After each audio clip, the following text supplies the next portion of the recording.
DxO have just launched their latest version of DxO PureRAW number 4, and this replaces the previous number 3.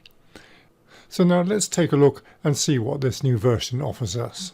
The interface on first glance looks exactly the same, except for now we've got a process with preview available. So let's bring in some files. Now we can either bring in single files or we can bring in a folder of files. And I'm going to bring in a folder of files. As you can see, we've got previews of all the images that are in this folder. We've also got various categories, like here we've got Sunday, March the 12th, then we've got March the 14th, March the 16th, and February 10th. So they're all grouped together, and we can either process them all as a batch process, or we can just select the ones we want to process. So we'll click off those, and we'll click off those. Now that's only going to process 4 files at the moment, but if I want to add another file, I'll just click on it. Anything that's surrounded with the green border means it's going to get processed. So now let's take a look and see exactly what happens. I'm going to take this shot down here and I'm going to process this one. Now this is a little quirk I found. It actually goes back to the very first image in the folder, but no doubt as this is a pre-production version, they'll be correcting this, and certainly after seeing my review they'll probably take another look at it. So I'm going to click on the image that I want to process. And at the moment now we've got what's called a process with preview. So let's zoom in a little bit more and we can see exactly what we're looking at here. So we'll go to 2:1. Now on the left hand side we can see the raw file, and you can see the amount of noise that's on there. On the right hand side we've got the preview of what it's going to look like. Now don't be taken back by the low quality of this preview. You've actually got to go down to the bottom there and click on the update. So let's click on that. Now we can see exactly the amount of corrections being made, and we can see it's quite a clean one. I'm looking at the optical characteristics, and at the moment it's on soft. Now if I go to hard, we need to click on the update again now. And we can see now it's gained a lot of hardness. Perhaps this is a little bit too hard for my liking. I would prefer to go to either the soft method or the next one down, which is the standard. And that just applies a little bit of sharpening. I would encourage you to actually use your sharpening within Photoshop or the DxO PhotoLab software. The other thing is, if we now move the image around or zoom in a little bit, we can see it goes back to low quality again. So you're going to have to update this. As to why we should have to keep updating, I'm not sure, but no doubt this will be fixed in a future update to the actual application. And we can zoom in and out using the scroll wheel. Click on the bottom button here and we can see it before and after. And we can see how much of the noise has been taken out. Any zooming that you do in and out of the picture, or even moving around, will actually render your preview in very low resolution mode, and you're going to have to click on the update button here, and that will build up a higher resolution for you. So let's have a look now at the processing. On the right hand side we have the choice of Deep Prime or the new Deep Prime XD2. XD stands for extra detail. On previous versions you also had a high quality setting, or Prime followed by Deep Prime and Deep Prime XD. We can click on the Advanced button and we can alter the luminance of the image there. So we take that right down, you can see nothing much is cleared, so we update on that. We've still got, so you can actually control the amount of noise you want or don't want in the image. I tend to keep it at 100%. Again, click on the update button to make sure that it's all updated. That gives you the cleanest image. This was actually shot on a Micro Four Thirds camera at a very high ISO, or if I remember rightly, it's something like 6400 ISO.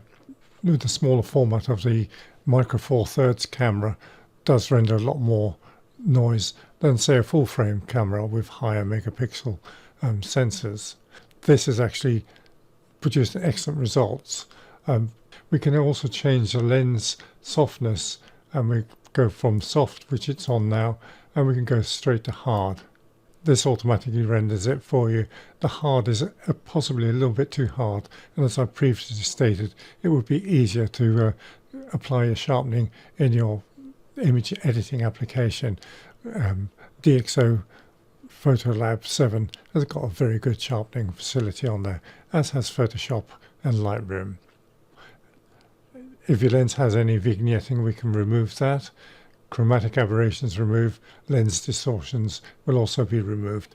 Now these actually rely on the DxO's profiles for camera lens combinations, and there's over 77,000 different lens and camera combinations, and they will load up automatically when you load a file in and that profile is missing. DxO will automatically load it up for you. The output format, we've got DNG TIFF files. The TIFF files, you have an option there for 8-bit compressed or 16-bit. I'm not going to use TIFF file on this.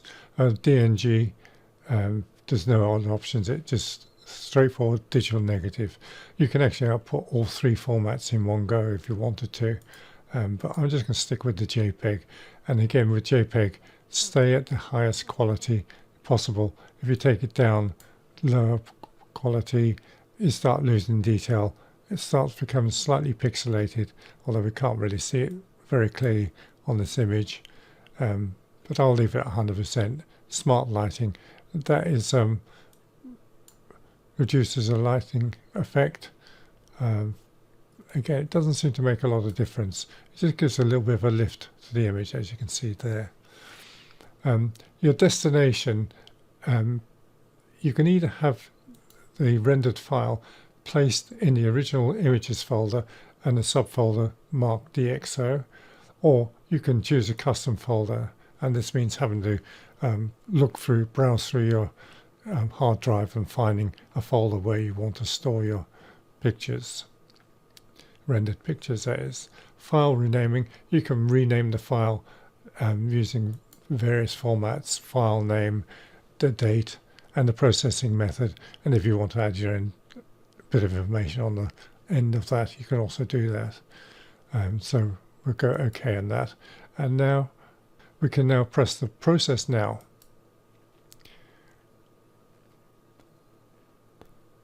And it's quite a quick process, and we can see on the preview there how much of the image has already been done, and we've got the bar on the bottom here as well. Once the image has been processed, we can view the results in much the same way as we were previewing at the time of actually putting together the this demonstration, so that can all be previewed quite easily. Okay, so now any processed image has actually got a little tick on there, so that one will be processed.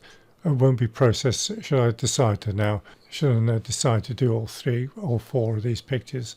That one will not be processed, and we can actually hide the process files on there.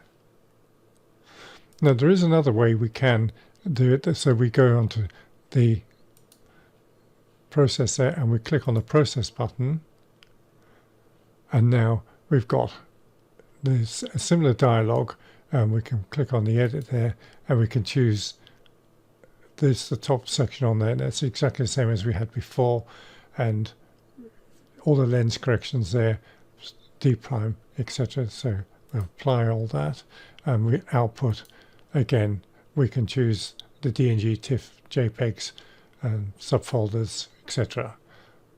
So we'll apply that, and now we click on the process now, and that file is just going to be processed. Now I personally prefer the process with preview because you can see exactly what you're going to get at the end there. So that's a very nice feature within the DxO PureRAW. And now we've got done, and we can export it to either Lightroom, Photoshop, or whatever other imaging application you use.